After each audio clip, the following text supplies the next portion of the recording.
Chapter 15, 11 o'clock. Alex burst out of the house and stopped in the open air, taking stock of his surroundings.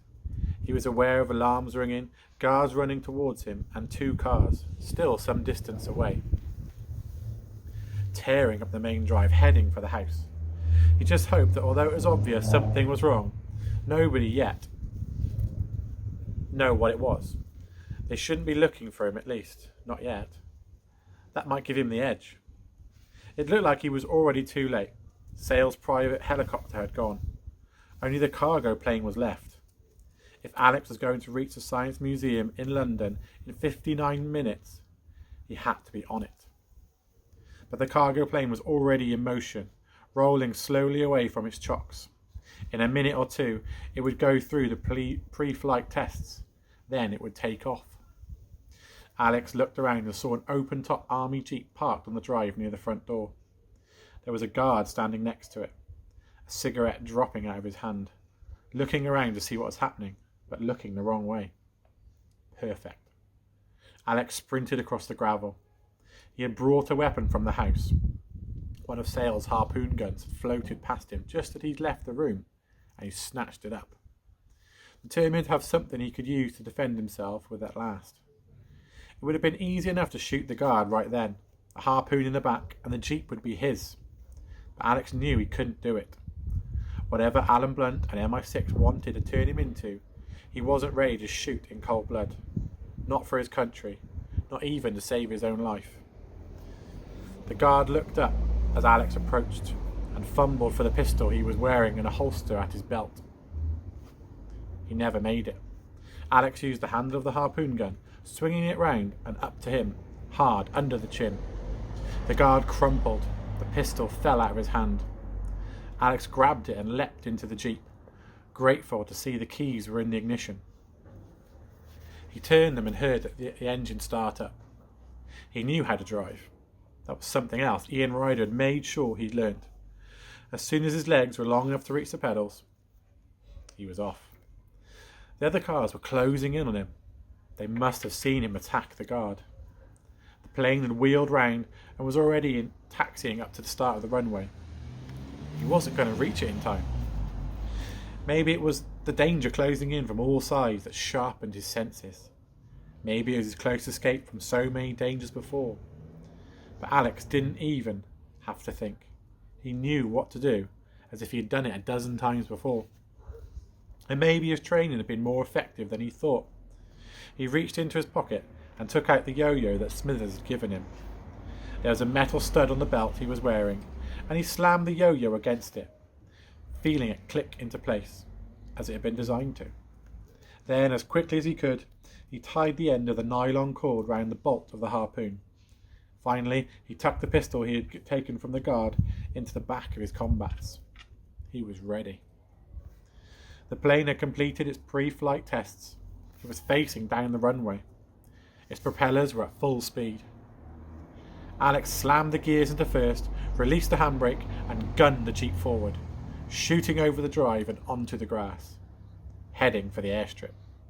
At the same time, there was a clatter and chatter of machine gun fire. He yanked down on the steering wheel and twisted away as his wing mirror exploded and a spray of bullets slammed into the windscreen and door. The two cars, speeding towards him, head-on, were getting closer and closer. Each of them had a guard in the back seat, leaning out of the window, firing at him. Alex swerved between them, and for a horrible second there was actually one on each side. He was sandwiched between two cars, with guards firing at him left and right. But then he was through. The guards missed him and hit each other. He heard one of them yell out and drop his gun. One of the cars lost control and crashed into the front of the house, metalwork crumpling against brick. The other screeched to a halt, reversed, then came after him again. The plane had begun to move down the runway, slowly at first, but rapidly picking up speed. Alex hit the tarmac and followed. His foot was pressed down, the accelerator against the floor. The jeep was doing about 70. Not fast enough. For just a few seconds, Alex was parallel with the cargo plane. only a couple of meters from it, but already it was pulling ahead. At any moment it would be up in the air. And straight ahead of him, the way was blocked. 2 more jeeps had arrived on the runway. More guards with machine guns balanced themselves, half crouching on the seats. Alex realised the only reason they weren't firing was they were afraid of hitting the plane. But the plane had already left the ground. Ahead of him and just to his left, Alex saw the front wheel separate itself from the runway. He glanced in his mirror. The car that had chased him from the house was right on his tail. He had nowhere left to go. 1 car behind him, 2 jeeps ahead of him, the plane now in the air, back wheels lifting off the ground. Everything happening at once. Alex let go of the steering wheel, grabbed the harpoon gun and fired. The harpoon flashed through the air. The yo-yo attached to Alex's belt spun, trailing out 30 metres of specially designed advanced nylon. The pointed head of the harpoon buried itself in the underbelly of the plane. Alex felt himself almost being torn in half as he was yanked out of the jeep on the end of the cord. In seconds he was 40, 50 metres above the runway, dangling underneath the plane. His jeep swerved out of control. The other 2 jeeps tried to avoid it and failed. Both of them hit it in a 3-way head-on collision. There was an explosion, a ball of flame and a fist of grey smoke that followed Alex as if he was trying to snatch him back. A moment later there was another explosion. The second car had tried to avoid the 2 jeeps, but had been travelling too fast.